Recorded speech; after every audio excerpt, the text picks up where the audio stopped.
अनुग्रह आएगा घर में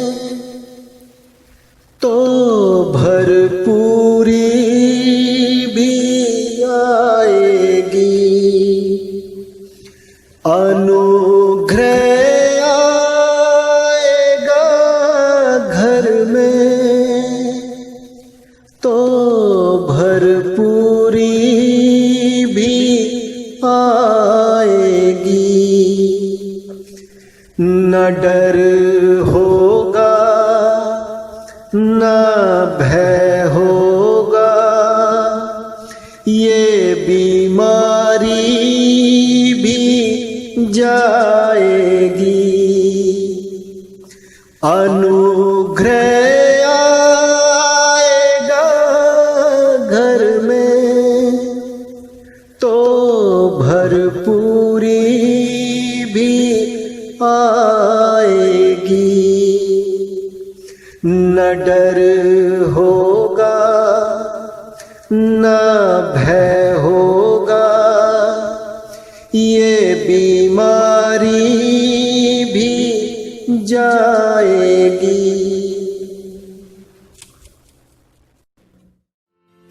जी हाँ, मैं आज आपसे अनुग्रह के बारे में बात करना चाहता हूं। मेरे प्रिय भाई बहन, मेरे सभी सुनने वाले, हमारे उद्धारकर्ता प्रभु यीशु मसीह के नाम में आप सभी को जय मसीह की। आशा और विश्वास करता हूं आप जहां भी हैं, जैसे भी हैं, प्रभु में आनंदित होंगे। और अगर आप आनंदित या खुश नहीं हैं तो इस मैसेज को सुनते सुनते और मैसेज के अंत तक पहुंचते पहुंचते आप आनंद और एक नए जोश से भर जाएंगे और आप अपने जीवन को नए सिरे से देखना शुरू कर देंगे। और यह मैं नहीं करूंगा, क्योंकि मुझ में इतनी शक्ति, सामर्थ्य, बुद्धि, बल कहां, पर सच्चा और खरा वचन करेगा। पर आगे बढ़ने से पहले किसी और से नहीं, पर खुद अपने आप से कुछ सवाल पूछें। मैं किसको खोज रहा हूं? मैं दुनिया में क्यों आया? मैं मसीह क्यों बना? या मैं चर्च क्यों जाता हूं? मेरे जीवन से प्रभु को क्या लाभ मिल रहा है? क्या मैं धर्मी बनने की दौड़ दौड़ रहा हूं? या लोग क्या कहेंगे, समाज क्या कहेगा? या मुझे एक धर्म की जरूरत है इसलिए मैं मसीह बना हुआ हूं? या परमेश्वर का कुछ उद्देश्य था आपको बुलाने का? अगर प्रभु का कोई मकसद था आपको बुलाने का, तो वह क्या मकसद था? इन सारे सवालों को मिलाकर अगर एक सवाल बनाया जाए तो शायद वह सवाल होगा, मैं कौन हूं? जी हां, मैं कौन हूं? और इसका जवाब जो मुझे मिलता है वो है मत्ती 5:14 में, तुम जगत की ज्योति हो। और वचन 16 में लिखा है, उसी प्रकार तुम्हारा उजियाला मनुष्यों के सामने चमके कि वे तुम्हारे भले कामों को देखकर तुम्हारे पिता की जो स्वर्ग में है बड़ाई करें। जी, तो अब सवाल यह है कि हम ऐसे कौन से काम करें जिन कामों से हमारे प्रभु की बड़ाई हो। तो क्या मैं बहुत धर्मी हो जाऊं, पर इससे सिर्फ मेरा लाभ होगा, लोगों का लाभ नहीं होगा? तो क्या बहुत दान पुण्य करूं, पर वह भी मैं कब तक कर सकूंगा? शायद कुछ दिन, कुछ हफ्ते, कुछ महीना या फिर कुछ साल, पर यह हमेशा तो नहीं हो सकता। तो फिर वो क्या है जिससे प्रभु को आदर मिलता है और हम ज्योति की तरह चमकते हैं? तो इन सब बातों का जवाब है अनुग्रह में चलना या अनुग्रह को थामे रखना। यहां पर मैं एक बात जरूर कहना चाहता हूं और बड़े नम्रता से, निवेदन से हाथ जोड़कर, आज तक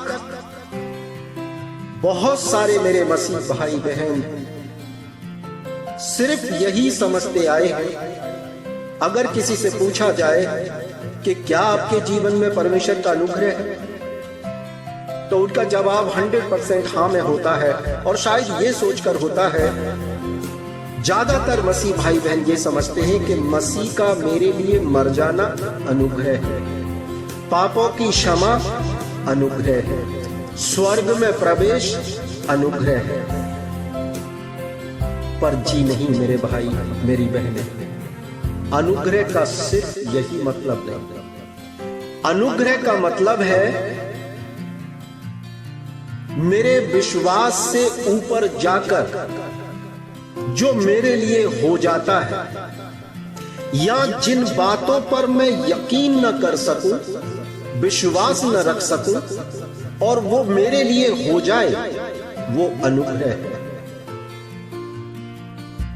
नए नियम में लिखा है, मेरा अनुग्रह तुम्हारे लिए काफी है।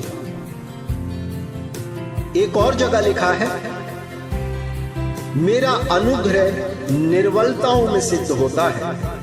यानी कि हमारी शक्ति, हमारी सामर्थ, हमारे बल, हमारी बुद्धि, हमारे धन संपत्ति, सारी सामर्थ्य से पार जाकर जो काम हमारे लिए होता है, वो अनुग्रह है।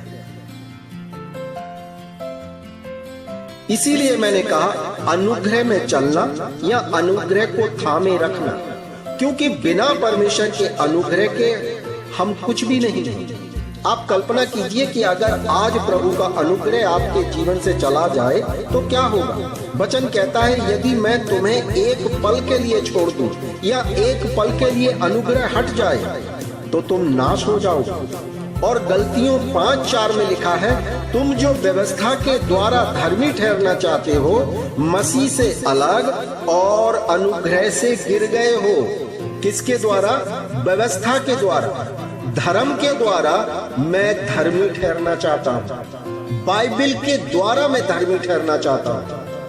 लोगों के द्वारा कि लोग मेरी बड़ाई करें तो शायद मैं धर्मी दिखाई दूंगा, पर यह असंभव है। ये मैं नहीं कह रहा, ये वचन में लिखा है।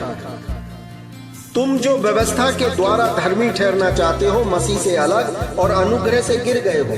अनुग्रह एक रेड लाइट की तरह है। आप गाड़ी चलाना जानते हैं,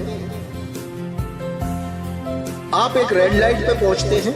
रेड लाइट आपको ये बताती है कि आप हद से आगे बढ़ रहे हैं या आप नियम तोड़ रहे हैं। बाइबल या व्यवस्था हमें यही बताती है कि हमें जीवन में कैसे चलना चाहिए।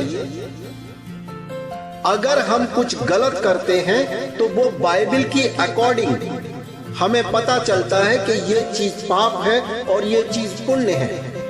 लेकिन अगर मैंने रेड लाइट जंप कर दी या व्यवस्था को नहीं माना या बाइबल की कोई आज्ञा तोड़ दी या मैं पाप में गिर गया, तो कोई धर्म, कोई कर्म काम नहीं आता। कोई आपको नहीं बचा सकता। सिर्फ एक चीज है और वो है हमारे उद्धारकर्ता प्रभु यीशु मसीह का अनुग्रह। सिर्फ अनुग्रह के द्वारा हम फिर उठ खड़े होते हैं और फिर चलते हैं। मतलब हम धर्म के द्वारा, पास्टर के द्वारा, बाइबल के ज्ञान के द्वारा बहुत दान देकर धर्मी ठहरना चाहते हैं, पर अनुग्रह की हमें पहचान नहीं।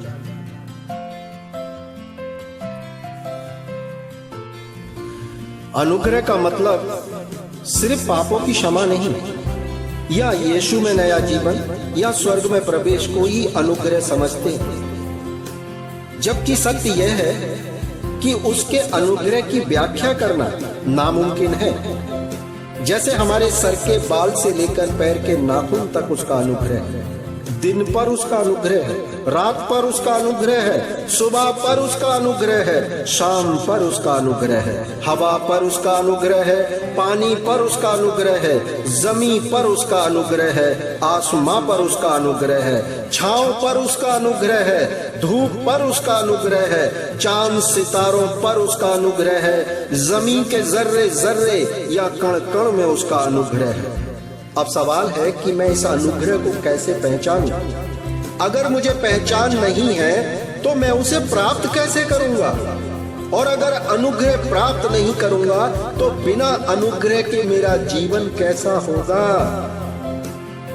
मैं कहता हूं कुछ भी नहीं होगा। मैं अपने घर की एक घटना बताता हूं। मेरी मां, जो उस टाइम लगभग 55 वर्ष उनकी उम्र थी, और मेरे घर की पहली मंजिल से वो नीचे गिरी। जहां वो गिरी वहां हैंडपंप या नल था, और वो नल से सिर्फ 4 इंच बची। नंबर 1 ये था परमेश्वर का अनुग्रह। अगर उनका अनुग्रह न होता तो वो ठीक नल के ऊपर गिरती और वो उसी समय खत्म हो जाता।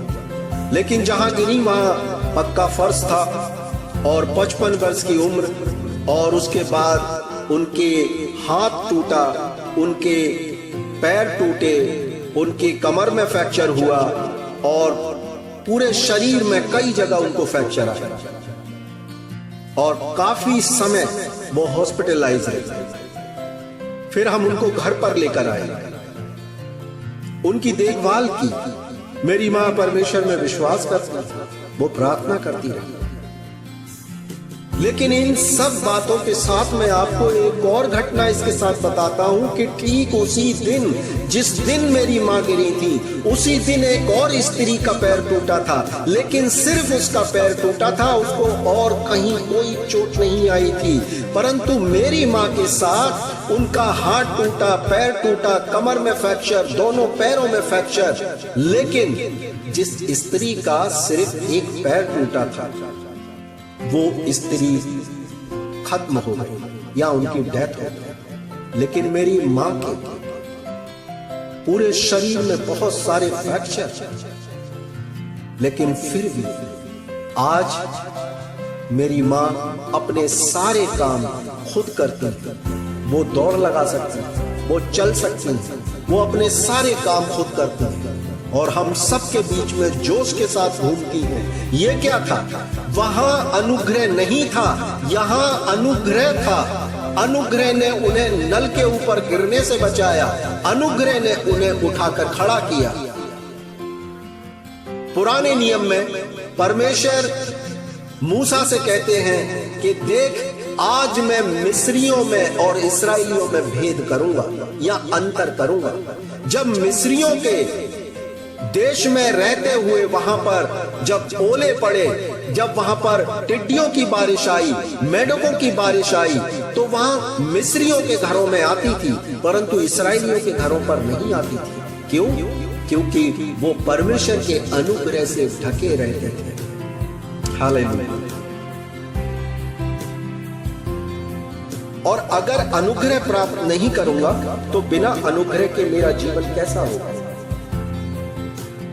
तो नए नियम में लिखा है, तुम मुझसे अलग होकर कुछ भी नहीं कर सकते, पर यदि तुम मुझ में बने रहो और मेरी बातें तुम में बनी रहें तो जो चाहो मांगो तुम्हारे लिए हो जाएगा। मतलब अनुग्रह।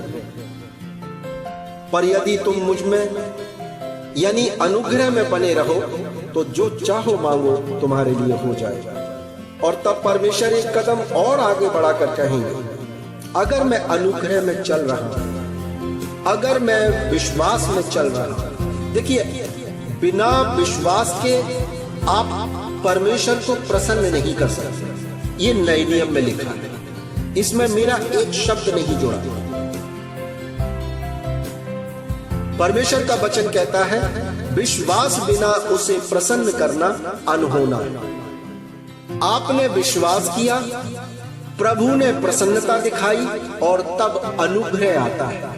अनुग्रह, मैं फिर एक बार कहूंगा कि अनुग्रह वह है जो आपकी सामर्थ्य से बाहर जाकर आपके लिए इकट्ठा करता है या काम करता है। डॉक्टर कहते हैं कि ये नहीं बचेगा, लेकिन आप बच जाते हैं, उठ खड़े होते हैं। इसे कहते हैं अनुग्रह।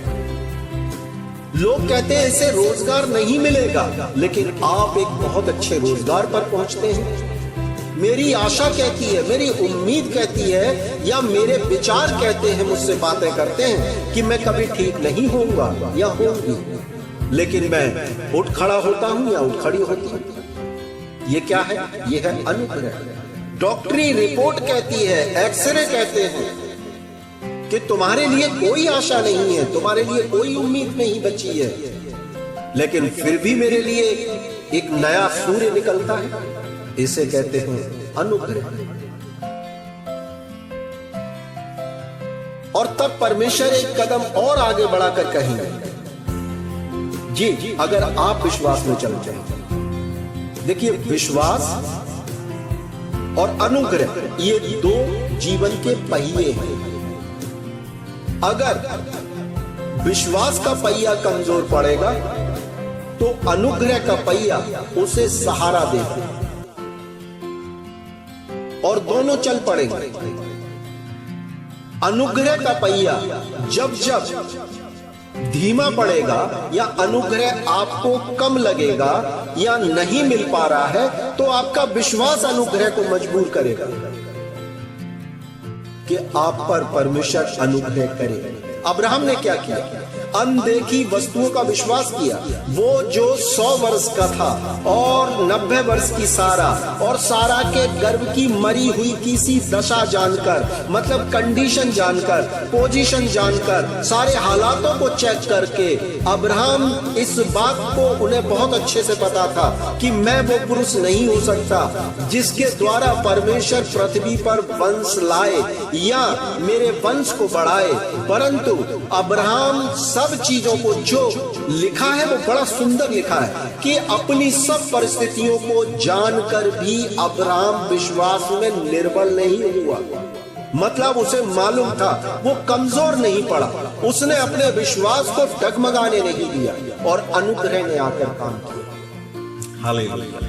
अनुग्रह यूहन्ना 4 अध्याय वचन 10 वहां पे लिखा है, यीशु मसीह जिस स्त्री से बातें कर रहे थे और वो स्त्री यीशु मसीह से बातें कर रही थी, ये आमने सामने बातें कर रहे थे, लेकिन दुर्भाग्य की बात ये है या मुश्किल बात ये है कि ये स्त्री यीशु मसीह से बातें तो कर रही थी, आमने सामने बैठे थे, लेकिन ये नहीं जानती थी कि मैं किस सर्वशक्तिमान से बातें कर रही हूं। और यीशु मसीह ने बोला भी, मैं वो शब्द दोहराता हूं, यीशु मसीह ने कहा, यदि तू मुझे जानती तो तू मुझसे जीवन का जल मांगती। देखिए, जानकारी रखना बहुत जरूरी है, जानकारी होना बहुत जरूरी है। अगर मुझे ज्ञान नहीं होगा, अगर मुझे पता नहीं होगा कि मैं रोज जो चर्च जाता हूं, मैं रोज जो प्रार्थना करता हूं, मैं रोज जो 5 मिनट 10 मिनट 1 घंटा जो बाइबिल पढ़ता हूं, ये बाइबिल क्या है और मैं किससे बातें करने जाता हूं, चर्च में जाता हूं तो क्यों जाता हूं, उसका कारण क्या है। कहीं ऐसा तो नहीं है कि मैं पास्टर साहब को खुश करने के लिए जाता हूं, कहीं ऐसा तो नहीं कि लोगों को मैं खुश करने के लिए जाता हूं, कहीं ऐसा तो नहीं है कि मैं उस भाई बहन से बहुत दिन हो गए मिला नहीं हूं, चलो इस संडे चर्च में मिलकर आते हैं। क्या मैं जब चर्च के लिए निकलता हूं तो ये सारे विचार मेरे मन में होते हैं, या मेरे आंखों में कुछ आंसू होते हैं, या मेरे मन में कुछ आशाएं होती हैं और मैं ये सोचता हूं कि नहीं, आज मैं अपने परमेश्वर के सामने अपनी सारी समस्याएं, अपने सारे दुख रख दूंगा या रख दूंगा, और मैं लोगों से मिलने या पास्टर को खुश करने नहीं जा रहा या जा रहा, क्योंकि मेरे जीवन में, मेरे मन में बड़ा बोझ है। और परमेश्वर का वचन कहता है कि हे बोझ से दबे हुए लोगों, मेरे पास आओ, मैं तुम्हें विश्राम दूंगा। तो मैं क्यों जा रहा हूं? और यहोवा क्या करेगा? जब आप विश्वास रखकर अनुग्रह के पास आते हैं, तब परमेश्वर आपके लिए कहते हैं, वो एक कदम और आगे बढ़ाएंगे। यहोवा तेरे लिए, आप वचन को पढ़ लें, या ये नहीं लिखा सबके लिए, पर सिर्फ तेरे लिए अपने आकाश रूपी उत्तम भंडार को खोलकर तेरी भूमि पर, यह व्यवस्था विवरण 28:12 में पाया जाता है। अपने आकाश रूपी उत्तम भंडार को खोलकर तेरी भूमि पर समय पर, मतलब प्रभु न भूलेंगे न देर करेंगे, समय पर मेह बरसाया करेगा और तेरे सारे कामों पर आशीष देगा, और तू बहुतेरी जातियों को उधार देगा, परंतु किसी से तुझे उधार लेना ना पड़ेगा। यह सब होगा जब मैं विश्वास में बने रहकर अनुग्रह को थामे रहूंगा। और जब ये सब आशीर्वाद होंगे तो मैं ज्योति की तरह चमकूंगा, और जब मैं चमकूंगा तब मेरे कामों से और मेरे आशीषमय जीवन से मेरे पिता की जो स्वर्ग में है बड़ाई होगी। फिर प्रभु का वचन कहता है व्यवस्था विवरण 28:13 में, और यहोवा तुझको पूछ नहीं किंतु सर ही ठहराएगा, और तू नीचे नहीं परंतु ऊपर ही रहेगा। तो क्या हम ज्योति बनकर चमकने के लिए तैयार हैं, या अंधेरे में यूं ही ठोकरें खाते हुए, गुजारा करते हुए, समझौता करते हुए चलना चाहते हैं,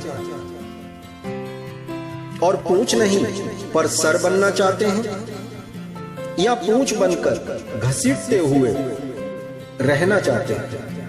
अगर आप तैयार हैं ज्योति बनने के लिए, अगर आप तैयार हैं सर बनने के लिए, तो मैं आपको बाइबल के उन 2 महान योद्धाओं के बारे में बताना चाहता हूं जिन्होंने विश्वास का कदम उठाया, अनुग्रह को प्राप्त किया और ज्योति की तरह चमके।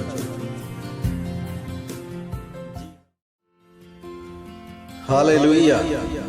तो क्या मैं तैयार हूं पूंछ नहीं पर सर बनने के लिए और ज्योति की तरह चमकने के लिए, जिससे कि मेरे पिता को जो स्वर्ग में है उसको महिमा मिले।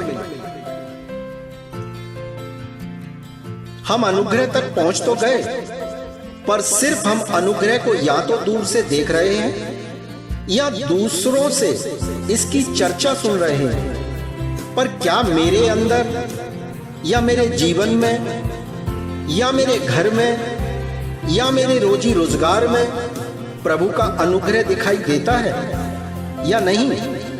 रोमियो 5:17, तो जो लोग अनुग्रह और धर्म रूपी वरदान बहुतायत से पाते हैं, ध्यान रहे वचन बहुतायत की बात करता है। एक और जगह नए नियम में परमेश्वर का वचन कहता है कि मेरे पिता की महिमा इससे होती है कि तुम बहुत सफल लाओ। प्रभु किस बहुतायत की बात करते हैं? आपके जीवन के हर क्षेत्र में बहुतायत होगी, पर सिर्फ अनुग्रह के द्वारा। और तब दूसरे लोग देखकर कहेंगे कि वास्तव में इनके जीवन में प्रभु का कितना अनुग्रह है, इनके जीवन में, इनके घरों में, इनके बाल बच्चों पर, रोजी रोजगार पर। और लोग आश्चर्यचकित होकर पूछेंगे आप हमेशा कैसे मुस्कुराते रहते हैं? और आप कहेंगे मेरे प्रभु के अनुग्रह के कारण। अनुग्रह और विश्वास हमारे जीवन के 2 मुख्य पहिए हैं। अनुग्रह परमेश्वर का मुफ्त वरदान या उनका एक पहिया है। अनुग्रह किसी प्रकार कमाया नहीं जा सकता, यह मुफ्त वरदान है। इफिसियों 2:8-9 में लिखा है, क्योंकि विश्वास के द्वारा अनुग्रह ही से तुम्हारा उद्धार हुआ।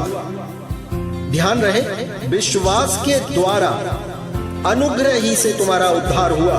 विश्वास पहले आता है, जो मुझे करना है। जी,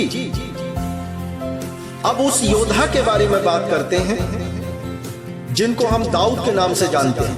1 शमूएल अध्याय 16 वचन 7। जब शमूएल को परमेश्वर ने दाऊद का राज्य अभिषेक करने के लिए भेजा, और शमूएल दाऊद के नगर में जब पहुंचे और उन्होंने उनके पिता से कहा कि अपने पुत्रों को बुला, बारी बारी से उनके पिता ने सभी पुत्रों को बुलाया। लेकिन दाऊद, हम सब जानते हैं, वो भेड़ बकरी चुगा रहे थे। और शमूएल बार बार उनके दूसरे बेटों को देखते, उनकी लंबाई, चौड़ाई, खूबसूरती, सुंदरता, डील डॉल, और वो बार बार ये सोचते शायद ये होगा जिसका मैं अभिषेक करूंगा, शायद ये होगा जिसका मैं अभिषेक करूंगा। लेकिन नहीं, परमेश्वर हर बेटे के लिए या दाऊद के हर भाई के लिए मना करते रहे, ये वो नहीं है, ये वो नहीं है, ये वो नहीं है।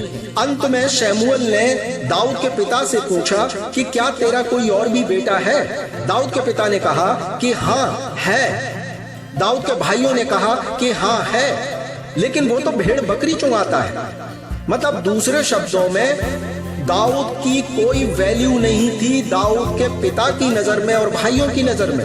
वो उसको तुच्छ जानते थे, वो उसको बेकार समझते थे। शायद आज आपको भी लोग बेकार समझते हो, लेकिन परमेश्वर की नजर में दाऊद बहुत प्रिय और खास थे, जैसे कि आज आप हैं। लोग क्या सोचते हैं इस तरफ ध्यान मत दीजिए। आपके भाग्य का फैसला लोग नहीं करते, परमेश्वर करते हैं। और तब शमूएल ने कहा कि जल्दी कर अपने उस बेटे को बुला ले। और उन्होंने जब दाऊद को बुलवाया और दाऊद जब आए तब परमेश्वर ने कहा हाँ यही है। और जब वो दूसरे बेटों को शमूएल देख रहे थे तो परमेश्वर ने शमूएल से कुछ कहा था। पहला शमूएल 16 अध्याय वचन 7, परंतु यहोवा ने शमूएल से कहा ना तो उसके रूप पर दृष्टि कर और ना उसके डील की चौड़ाई पर, क्योंकि यहोवा का देखना मनुष्य का सा नहीं। मनुष्य तो बाहरी रूप देखता है, परंतु यहोवा की दृष्टि मन पर होती है। जी, डिपेंड करता है कि मेरा मन कैसा है। लोग आपके बारे में क्या सोच रहे हैं ये मत सोचिए। लोग कभी आपके बारे में अच्छा नहीं कहेंगे। हालेलुया।